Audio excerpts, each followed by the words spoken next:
Hi, good morning. ಎಲ್ಲರೂ ಹೇಗಿದ್ದೀರಾ? ಬೆಳ್ಳಿ ಕಪ್ಪಾಗಿರೋದನ್ನ ಯಾವ ರೀತಿ ತೊಳೆಯೋದು ಅನ್ನೋದು ಟೆನ್ಷನ್ ಆಗುತ್ತೆ. ಸೊ ಆ ಟೆನ್ಷನ್ ಬೇಡ. ನೀವು ನೋಡ್ತಿರ್ಬೋದು, ನಮ್ಮ ಮೋದಿಕೆನಲ್ಲಿ ಸಿಗ್ತಕ್ಕಂಥ ಸಿಲ್ವರ್ ಡಿಪ್ನ ಬಗ್ಗೆ ನಾನು ಹೇಳ್ತಾ ಇದ್ದೀನಿ.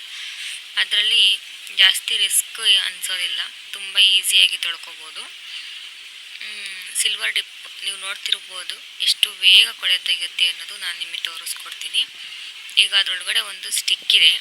ಆ ಸ್ಟಿಕ್ ಒಳಗಡೆ ಬೆಳ್ಳಿ ರಿಂಗ್ನ ನಾನು ಹಾಕ್ಕೊಳ್ತಾ ಇದ್ದೀನಿ, ಯಾಕಂದರೆ ಕೆಳಗಡೆ ಬಿಟ್ಟರೆ ತೆಗೆಯೋದು ಸ್ವಲ್ಪ ಕಷ್ಟ ಆಗುತ್ತೆ. ಹಂಗಾಗಿ ಅದರೊಳಗಡೆ ಹಾಕ್ಬಿಟ್ಟು ಒಂದು 2 ಮಿನಿಟ್ಸ್ ಬಿಟ್ಬಿಟ್ಟು ಅದಕ್ಕೆ ಸ್ಟಿಕ್ ಇದೆಯಲ್ಲ, ಆ ಸ್ಟಿಕ್ನ ಹಿಡ್ಕೊಂಡು ಈ ರೀತಿ ಅಲ್ಲಾಡಿಸ್ಬೇಕು. ಚೆನ್ನಾಗಿ ಅದರೊಳಗಡೆ ಅಲ್ಲಾಡಿಸಿದ್ರೆ ಬೆಳ್ಳಿ ಇರ್ತಕ್ಕಂಥ ಕೊಳೆಯೆಲ್ಲ ಅದರೊಳಗಡೆ ಬಿಟ್ಕೊಳುತ್ತೆ. ಅಷ್ಟೊಂಥರ ಸಿಲ್ವರ್ ಡಿಪ್ಪಿಗೆ ಒಂದೇ ಒಂದು ಬೆಳ್ಳಿ ಹಾಕ್ಬಿಟ್ಟು ಕೊಳೆ ಎಲ್ಲ ಬಿಟ್ಕೊಳುತ್ತೆ ಅಂತ ಡೌಟ್ ಇರ್ಬೋದು. ಸೊ ಏನು ಪ್ರಾಬ್ಲಮ್ ಆಗೋಲ್ಲ, ತುಂಬ ಚೆನ್ನಾಗಿ ಕ್ಲೀನ್ ಆಗುತ್ತೆ. ಆ್ಯಂಡ್ ಬೇರೆನೂ ಸಹ ಕ್ಲೀನ್ ಮಾಡ್ಕೋಬೋದು. 2 ಮಿನಿಟ್ಸ್ ಆದಮೇಲೆ ಅದನ್ನು ತೆಗೆದ್ಬಿಟ್ಟು ನೀರಲ್ಲಿ ಬೇಕು ಅಂದರೆ ನೀರಲ್ಲಿ ವಾಶ್ ಮಾಡ್ಕೋಬೋದು.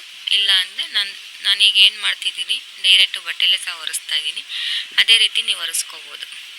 ನೋಡ್ತಿರ್ಬೋದಲ್ಲ ಎಷ್ಟು ಚೆನ್ನಾಗಿ ಕಾಣಿಸುತ್ತೆ ಅಂತವ. ಮೊದಲಿಂದ ಬೆಳ್ಳಿಗೂ ಈಗಿನ ಬೆಳ್ಳಿಗೂ ವ್ಯತ್ಯಾಸ ನೀವೇ ನೋಡಬೇಕು. ತುಂಬ ಚೆನ್ನಾಗಿ ಕಾಣಿಸುತ್ತೆ ಈಗ. ಆ್ಯಂಡ್ ಹೊಸ ಅಂಗಡಿನಲ್ಲಿ ತಂದಿರೋ ಹೊಸ ರಿಂಗ್ ಥರ ಕಾಣಿಸ್ತಿದೆ.